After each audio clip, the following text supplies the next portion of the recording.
MP board के कक्षा 10वीं के सभी विद्यार्थी ध्यान दें। आज की इस क्लास में हम 5 फरवरी के दिन आपका जो वार्षिक पेपर होने वाला है उसके लिए मोस्ट इम्पोर्टेंट क्वेश्चन पढ़ रहे हैं। तो अच्छे अंक अगर आप प्राप्त करना चाहते हैं वार्षिक परीक्षा में, तो जितने भी प्रश्न आपको बताए जा रहे हैं सभी को आप कंप्लीट कर लें और वीडियो में लास्ट तक ज़रूर बने रहें। जितने भी प्रश्न आपको इस वीडियो में मैं बताने वाली हूँ सारे के आंसर आपको इसी वीडियो में मिल जाएंगे पीडीएफ के द्वारा। तो चलिए अब बिना किसी देरी के पहले प्रश्न की ओर हम बढ़ते हैं।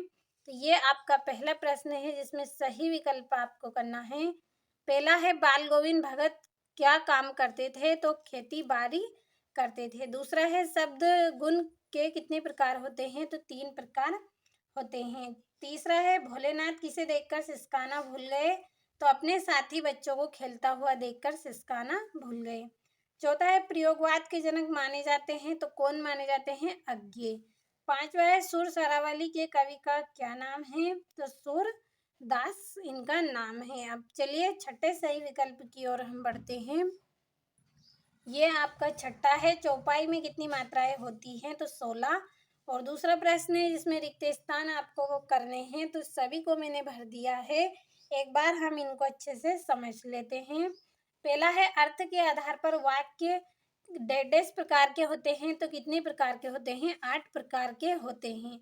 दूसरा है सांप को देखते ही डेढ़ गिरते पड़ते रोते चिल्लाते भाग चले, तो कौन?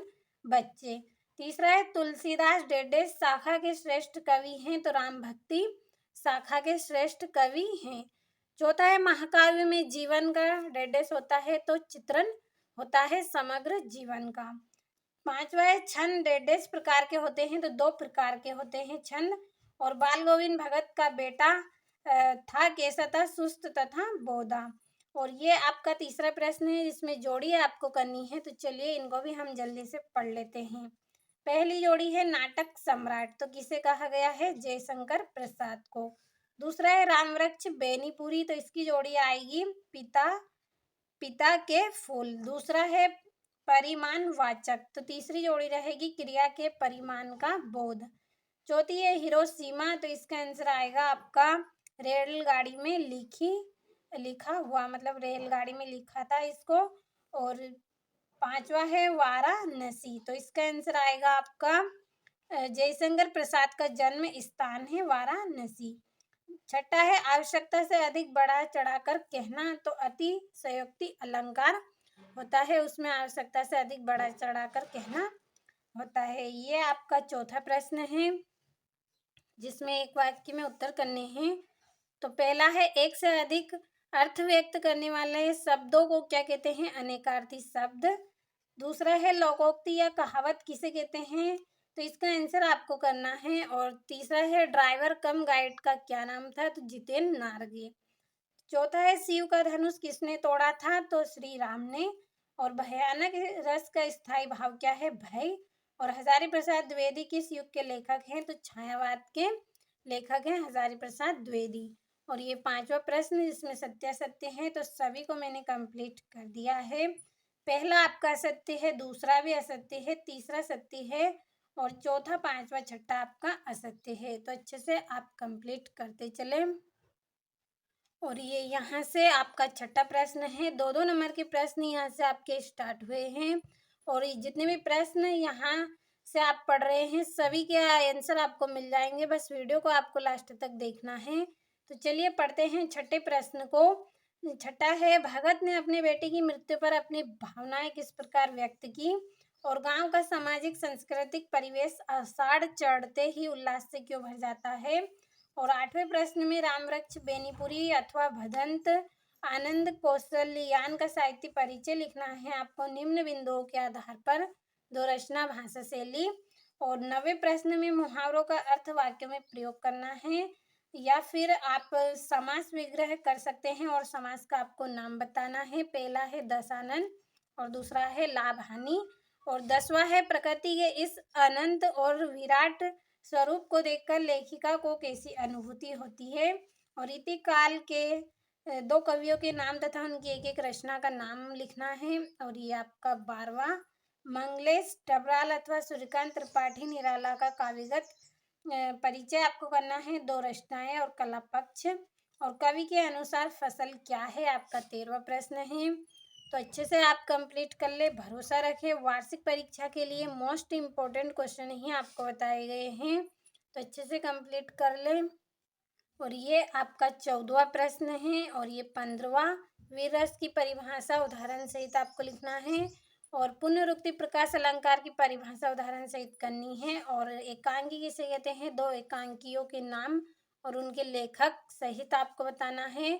और 18वें प्रश्न में संदर्भ प्रसंग व्याख्या करनी है 3 नंबर की। और 19वें प्रश्न में आधुनिक भारत के विषय पर अनुच्छेद करना है और 20वें प्रश्न में संदर्भ प्रसंग व्याख्या करनी है। तो अच्छे से सारे प्रश्नों का स्क्रीनशॉट लेते चलें।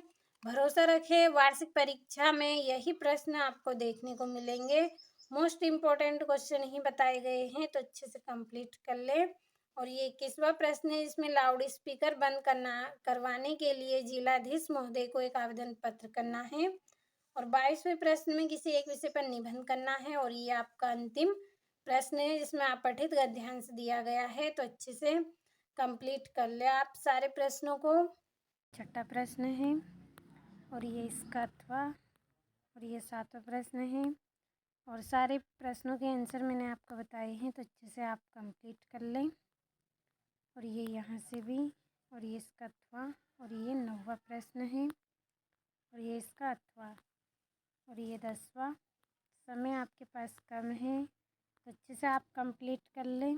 और ये 11वां और ये इसका अथवा है और ये 12वां प्रश्न है। अच्छे से कंप्लीट कर लेना है आपको सारे प्रश्नों को। और ये यहाँ से 13वां प्रश्न है आपका और ये इसका अथवा और ये यहाँ से और ये 15वां प्रश्न है और ये 16वां और ये इसका अथवा दिया गया है। सारे मोस्ट इम्पोर्टेंट क्वेश्चन आपको बताए हैं, अच्छे से आप कंप्लीट कर लें और भरोसा रखें वार्षिक परीक्षा में आपको अच्छे अंक प्राप्त होने वाले हैं। जितने भी प्रश्न आपको बताए गए हैं सभी को आपने अच्छे से कंप्लीट कर लिया होगा। ये 19वां, ये यहाँ से, तो यहाँ से आप अच्छे से कंप्लीट कर लें। ये अथवा और ये 21वां प्रश्न है। एक अवकाश करनी है आपको लाउड स्पीकर के ऊपर, तो अच्छे से कंप्लीट कर लीजिए आप। और ये यहाँ पे इसका अथवा दिया गया है और ये इसका ये आंसर है यहाँ पे। और ये आपका निबंध, ये यहाँ से अच्छे से आपको कंप्लीट कर लेना है।